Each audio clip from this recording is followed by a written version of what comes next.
The Copenhagen climate change summiteers should have come here to the heart of southern England to find out how to cut carbon emissions. These elves could have taught those world leaders a thing or two about grassroots action. Renting out living Christmas trees that absorb and lock up carbon dioxide. Peter Inch sold his farm to set up treesforrent.com, and the phone hasn't stopped ringing. Good morning, Trees for Rent. Good morning, Trees for Rent. You've reached Peter. How can I help you? Peter and his partner Joanna have turned their kitchen into a makeshift office. We said £60 for the first one. How do you fancy £40 for the second one? Instead of selling cut trees, which are then dumped or burnt, releasing all that carbon dioxide back into the atmosphere, Peter and Joanna Inch grow them and then rent them out, alive. We trialled it of Christmas of last year where we had a small stock of 300 trees. The response was phenomenal. We couldn't really cope with it. We probably have at least 1,000 trees out on rental this year. They tag them with the customer's name, deliver them to their door, then they come and collect them after Christmas and look after them again until the next year. They may look like ordinary potted trees, and they are, but unlike other trees, they spend their life in pots, rented out year after year after year. But the root system has to be trained to stay and live in a pot. When the little roots come out, we just flick them off with our fingers, and that encourages the roots to stay within the pot. And this goes to show the whole rooting system is in the pot.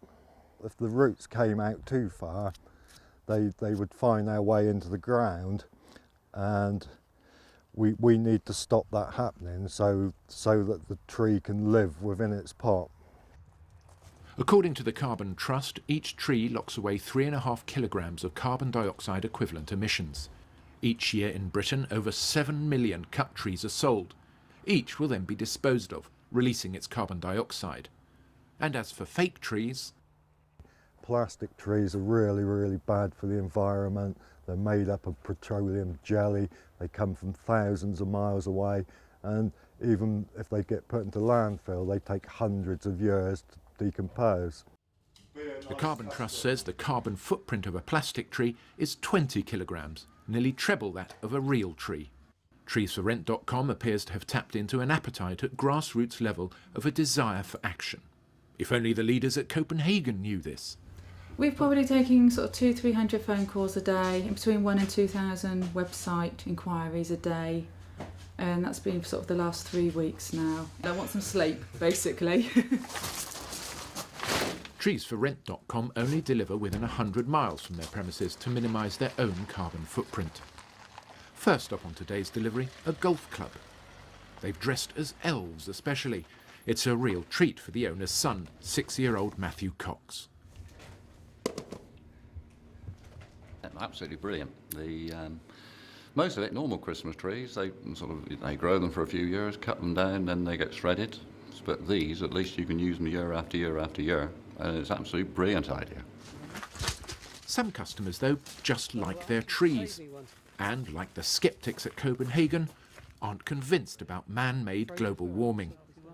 All these scientists sort of give you all this blurb, but apparently I'm no weather expert, but in the 1800s they were having this sort of bad weather. It's cyclic, I think. Another happy customer. Nevertheless, Christmas trees will always be in demand, dead or alive. Treesforrent.com have come up with a new twist as well this year, renting out the young saplings as tabletop Christmas trees, sent by post in boxes.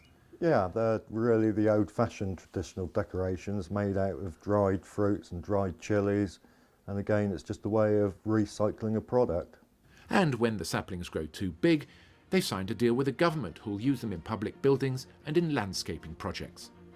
All the trees will enjoy a full life cycle, doing what Christmas trees do best, locking away carbon dioxide and making children happy.